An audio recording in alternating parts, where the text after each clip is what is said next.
Welcome to chemistry true notes lecture.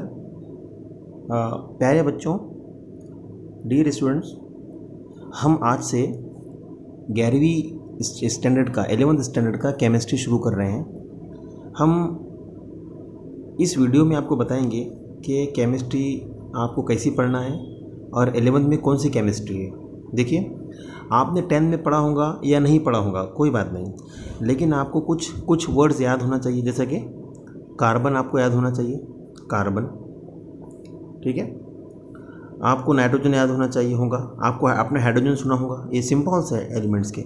आपने argon सुना होगा या जो भी आपने सोडियम सुना होगा, आपने मैग्नीशियम सुना होगा, ठीक है। ये बहुत सारे एलिमेंट्स आपने सुने होंगे। उसी तरह आपने 8, 9, 10 में ये भी सुना होगा, एक वर्ड सुना होगा पीरियोडिक टेबल, है ना।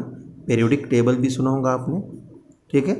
एक वर्ड और सुना होगा एटम, ये भी वर्ड सुना होगा आपने एटम, ठीक है। तो इस तरह के आपने बहुत सारे अल्फाज सुनेंगे। आपने सुना होगा मॉलिक्यूल। देखिए ये वीडियो जो है स्पेशली जो हिंदी मीडियम, उर्दू मीडियम या मराठी मीडियम के स्टूडेंट्स हैं उनके लिए है, इसलिए मैं इसको हिंदी थोड़ा इंग्लिश में बोल रहा हूँ। और जो बच्चे इंग्लिश मीडियम से हैं तो उनको भी वो भी समझ सकते हैं और आसानी से समझ सकते हैं, ठीक है। देखिए, तो हमने जो 8, 9, 10 में पढ़ा है वही आपको 11वीं में रहेगा, लेकिन थोड़ा एक्सटेंशन में रहता है, थोड़ा डिटेल में रहता है, हमको देखना है। देखिए, हम 11वीं में आपको जो साइंस के सब्जेक्ट्स हैं, एक है मैथ्स, बायोलॉजी, फिज़िक्स और केमिस्ट्री। ये साइंस के सब्जेक्ट्स है। बहुत सारे स्टूडेंट चारों ले सकते हैं, बहुत सारे स्टूडेंट्स 4 में से 3 ले सकते हैं।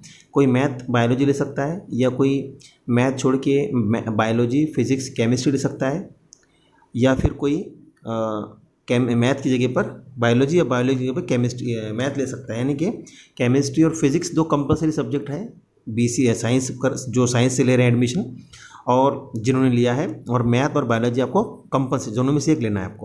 आपको डिसाइड करना है आपको नीट में जाना है या इंजीनियरिंग में जाना है, तो उस हिसाब से आप मैथ ले सकते हैं या बायोलॉजी, ठीक है। दोनों भी ले सकते हैं, उसमें कोई इशू नहीं है। चलिए, केमिस्ट्री के बारे में अगर आपको जानना हो तो क्या, तो सबसे पहले क्वेश्चन क्या आएगा, व्हाट इज़ केमिस्ट्री।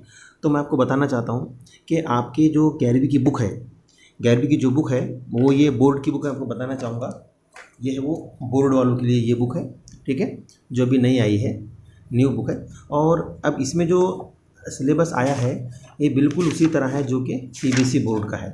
तो हम CBSE बोर्ड की बुक भी आपको बताएंगे। देखिए, दोनों में सेम सिलेबस है। देखो, इसमें नए चैप्टर्स आए हैं कुछ, तो ये 1 to 16 चैप्टर्स है, ठीक है। और इसमें देखेंगे हम, इसमें आपको परेशानी की कोई बात नहीं है। आप हमारे वीडियोस को देखते रहिए, आपको सब समझ में आ जाएगा। हम आज चैप्टर नंबर 14 लेंगे, क्योंकि आपको इसके बारे में थोड़ा अच्छा आइडिया है। 10th की बुक में दिया है, उसने एक चैप्टर ही दिया है, ठीक है। तो जनरली जो CBSE बोर्ड का जो है, या महाराष्ट्र बोर्ड, या फिर ICSE बोर्ड जो है, उनमें जो चैप्टर दिया है उसका नाम हाइड्रोकार्बन। ये आपको मिलेगा basic principle of organic chemistry. तो आपको सबसे पहले मालूम होना चाहिए कि केमिस्ट्री की डेफिनेशन क्या है, केमिस्ट्री किसे कहते हैं। तो देखिए, आपने जो साइंस की बुक में पढ़ा है 8, 9, 10 में, उसमें साइंस में पढ़ाऊँगा, उर्दू मीडियम में मुरक्कबात, है ना, मुरक्कबात पढ़े होंगे आपने। उसमें जोहर पढ़ाऊँगा आपने, उनसर पढ़ाऊँगा, अनासिर पढ़े होंगे। ये जो अल्फाज इंग्लिश में इसके ना वही रहेंगे, इंग्लिश में अलग नाम है। जैसे एलिमेंट कहते हैं आंसर को, एलिमेंट्स कहते हैं अनासिर को, एटम कहते हैं जोहर को, ये जोहर को एटम कहते हैं। तो इस तरह आपको थोड़ा अपडेट करना पड़ेगा। तो आपको अपडेट मीन्स आपको समझना पड़ेगा बस। अगर आपको इंग्लिश पढ़ के आती तो आपको समझ में आ जाएगा, ठीक है। अब देखिए, अब मुझे समझो आपको केमिस्ट्री पढ़ना है, तो मैं एक स्टूडेंट हूँ, किस तरह पढ़ूंगा। तो सबसे पहले मुझे केमिस्ट्री के बारे में मालूमात होना चाहिए। तो ये चैप्टर का नाम हो गया, दोनों में से एक चैप्टर का नाम रहेगा। अब पहला क्वेश्चन है, व्हाट इज़ केमिस्ट्री। तो देखिए, मैं आपको सिंपल आइडिया बताता हूँ कि what is chemistry. Study of chemical is called as chemistry. बस याद रखिए, कोई भी आपको पूछा अगर study of chemical is called as chemistry. लेकिन केमिकल क्या, तो आपको मैं बताता हूँ केमिकल क्या। ये जो पेन है, पेन भी केमिकल है, समझे आप। इसमें की इंक भी केमिकल है, समझिए आप। ये जो पेज है, ये पेज जिस पर मैं लिख रहा हूँ, ये भी केमिकल है, समझिए आपको, ओके। उसी तरह human hair, human body, all plants,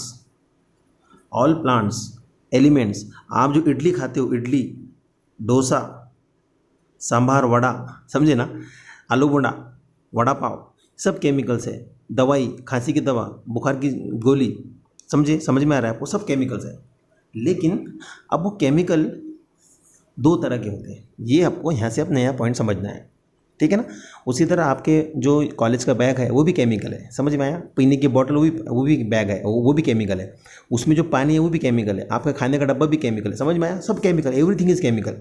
सिर्फ आपकी शैडो छोड़कर, आपकी जो शैडो है, आपकी जो परछाई है, वो छोड़कर सबके सब क्या है, केमिकल। याद रखिए, बहुत आसानी से समझने की कोशिश कीजिए, ठीक है। तो सब केमिकल है, लेकिन केमिकल दो तरह के हमको समझना है। मैं यहाँ लिख रहा हूँ दो तरह के केमिकल है।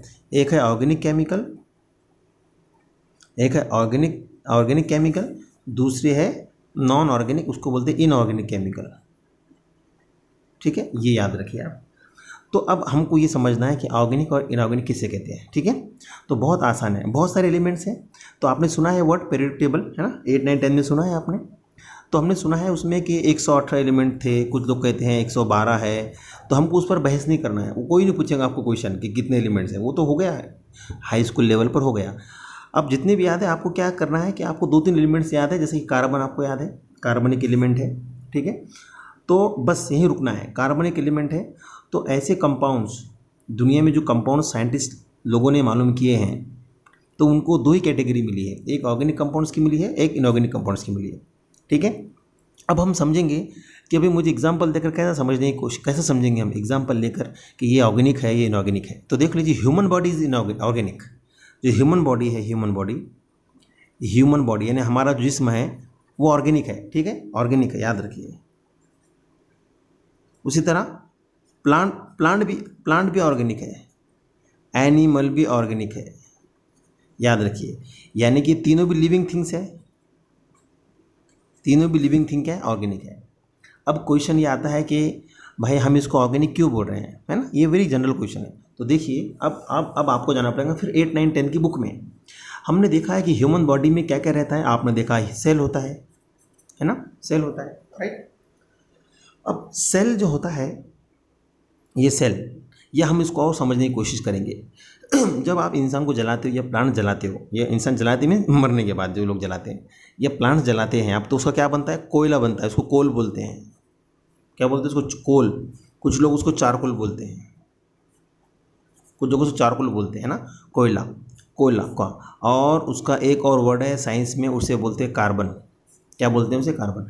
यानी कि जब आप प्लांट्स जलाते हो या ह्यूमन बॉडी जलाते हो या एनिमल जलाते हो, डेड बॉडी, हाँ, डेड एनिमल, जिंदा नहीं, ठीक है, तो वो बचता क्या है, कार्बन बच जाता है, ठीक है। ये बोलते हैं कोल बचता है। इसका मतलब कि ह्यूमन बॉडी और एनिमल बॉडी, प्लांट बॉडी, ये किस चीज़ की बनी थी, कार्बन के कंपाउंड से बनी हुई थी। वो सब जल गया, सिर्फ कार्बन बच गया। अब सोचने की बात है कि वो कहाँ गया, क्या क्या था इसके साथ में। तो इसके साथ में था ऑक्सीजन, इसके साथ में था हाइड्रोजन,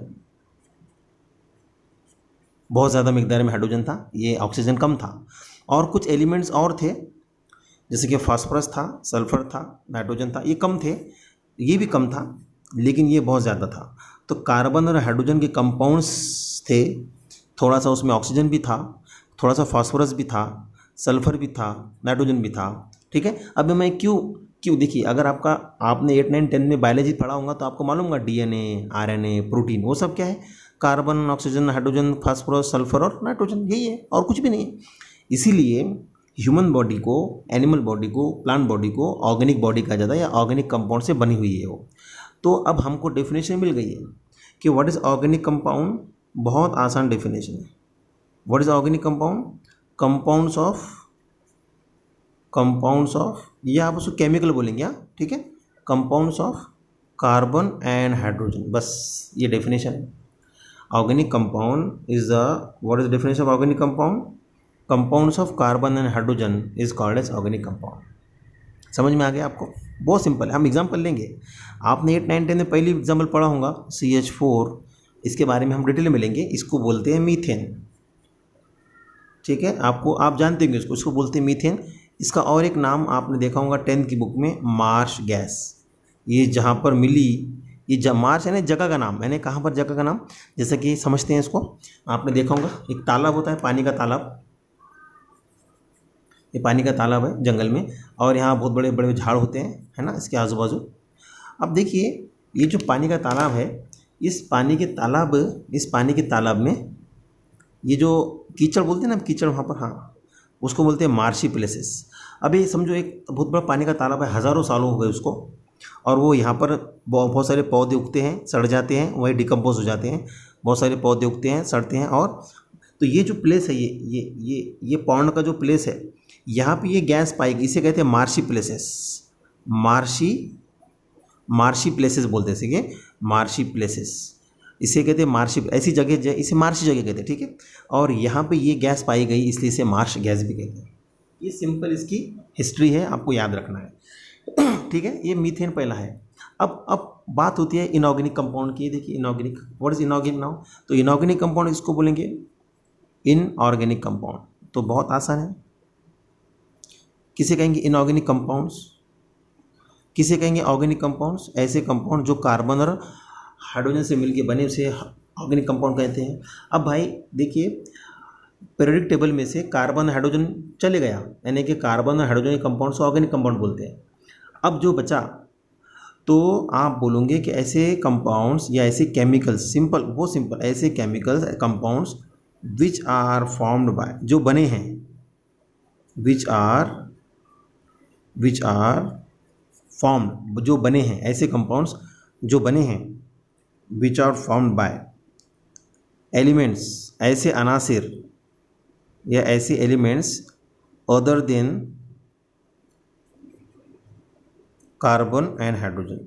देख लीजिए, ऐसे कंपाउंड्स जो पीरियोडिक टेबल के, ऐसे कंपाउंड्स जो ऐसे एलिमेंट से बने हैं जिसमें कार्बन और हाइड्रोजन छोड़ के बाकी सब एलिमेंट, आप पीरियोडिक टेबल में 118 एलिमेंट हो गए हैं, 118 में से आपने 2 निकाल लिए, कौन से? हाइड्रोजन और कार्बन। तो बाकी जो 116 बचे हैं वो सबके सब क्या है? वो जो भी कंपाउंड बनाएंगे वो सबके सब क्या है? इनऑर्गेनिक कंपाउंड है। अब समझने की कोशिश करते, देखिए देख लीजिए। अब मैं ले रहा हूँ खाने का नमक NaCl, तो ये क्या हो गया? Organic inorganic? आप कहोगे इनऑर्गेनिक। क्यों इनऑर्गेनिक? क्योंकि हमको डेफिनेशन पता हो गई, ऐसे कंपाउंड्स जो कार्बन और हाइड्रोजन से मिलकर बने होते हैं उन्हें कहते हैं ऑर्गेनिक कंपाउंड्स। और ऐसे कंपाउंड्स जिसमें कार्बन होता ही नहीं है, हाइड्रोजन होगा नहीं होगा लेकिन कार्बन होगा ही नहीं उसमें, तो उसे कहते हैं इनऑर्गेनिक कंपाउंड। तो NaCl में सोडियम है, Cl है, ये हो गया इनऑर्गेनिक। पीने का पानी का फार्मूला बोलिए, H2O है, इसकी अब बोलिए इसमें क्या? इसमें ऑक्सीजन है और हाइड्रोजन है, लेकिन इसमें कार्बन है क्या? कार्बन नहीं है, तो ये भी क्या हो गया? इनऑर्गेनिक हो गया। समझ में आ रहा है? आप बहुत सारे एग्जाम्पल लीजिए, आप लीजिए आयरन, लोहे की दराती, कुल्हाड़ी, ये सब क्या है? ये भी इनऑर्गेनिक है। उसी तरह बर्तन, स्टील के बर्तन जो हमारे घर में होते हैं उसको बोलते हैं यूटेंसिल्स जो है, यूटेंसिल्स बोलते हैं उसे। देखिए मेरी राइटिंग थोड़ी ठीक नहीं है, लेकिन आप समझिए, हाँ, ये सब क्या है? भी इनऑर्गेनिक है। ओके, तो आप सिर्फ आइडिया रखिए कि इनऑर्गेनिक और ऑर्गेनिक में क्या है। लेकिन अब हमको कैसा पता चलेगा कि ऑर्गेनिक कौन सा है, इनऑर्गेनिक कौन सा है? वो आपको बाद में आइडिया आएगा। पहले आप खुद को सीखिए कि ऑर्गेनिक किसे कहते हैं, इनऑर्गेनिक किसे कहते हैं। ठीक है, ये हो गया ऑर्गेनिक इनऑर्गेनिक। ओके, अब आगे बढ़ते हैं, डेफिनेशन बोलते हैं। What is chemistry? तो आपने देखा कि केमिस्ट्री की डेफिनेशन ये है कि स्टडी ऑफ केमिकल। ठीक है, लेकिन कौन सा केमिकल? तो इसकी भी 2 क्लासेस हो गई है, एक हो गई ऑर्गेनिक केमिस्ट्री और एक हो गई इनऑर्गेनिक केमिस्ट्री। अब आप समझ रहे होंगे ये डेफिनेशन क्यों आई है ऐसी? बोलिए क्यों आई है? क्योंकि 2 टाइप के केमिकल्स हमने देखे हैं, है ना? एक है ऑर्गेनिक केमिस्ट्री और एक, तो ऐसे कंपाउंड्स जिसमें हम ऐसे कंपाउंड की स्टडी जो कार्बन और हाइड्रोजन से बने हैं उसे कहते हैं ऑर्गेनिक केमिस्ट्री। ऐसे केमिकल्स या ऐसे, बस ऐसे ही डेफिनेशन है, केमिकल जिसमें हम किसकी स्टडी करते हैं? कार्बन और हाइड्रोजन के कंपाउंड्स की करते हैं। इसमें compounds of carbon and hydrogen, study of, आप कहोगे व्हाट इज ऑर्गेनिक केमिस्ट्री? आप कहोगे स्टडी ऑफ कंपाउंड्स, ऐसी चीज़ें या ऐसे chemicals, study of compounds which are made from,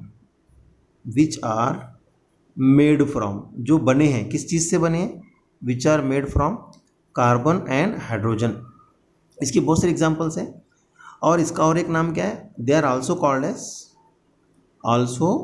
as, इनका और एक नाम क्या है? हाइड्रोकार्बन। इसका नाम क्या है? और एक हाइड्रोकार्बन इनका नाम है।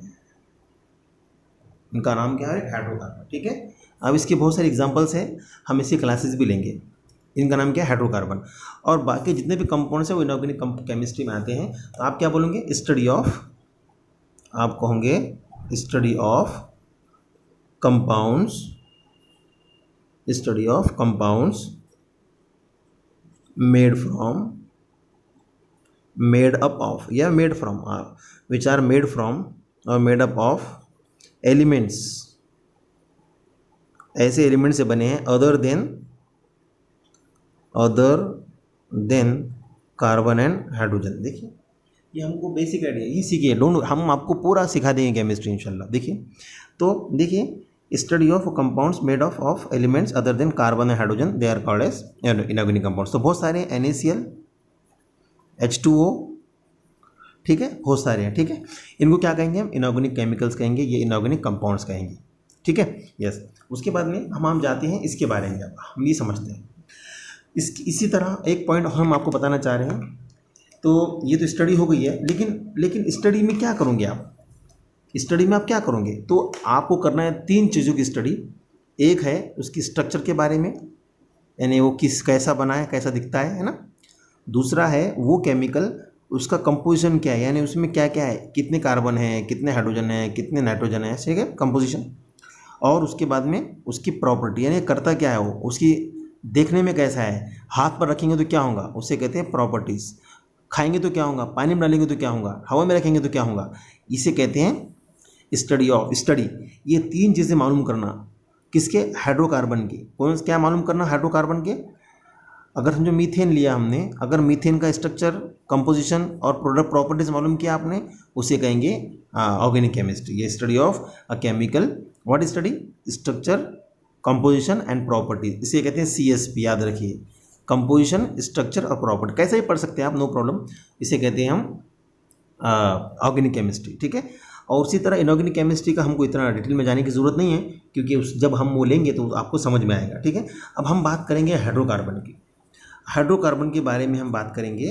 ठीक है, तो आपको डेफिनेशन पता होगी, what is hydrocarbon, compounds of, आप लिखोगे what is hydrocarbon, compounds of carbon and hydrogen, याद रखिए। ठीक है, compounds of carbon and hydrogen is called as hydrocarbon.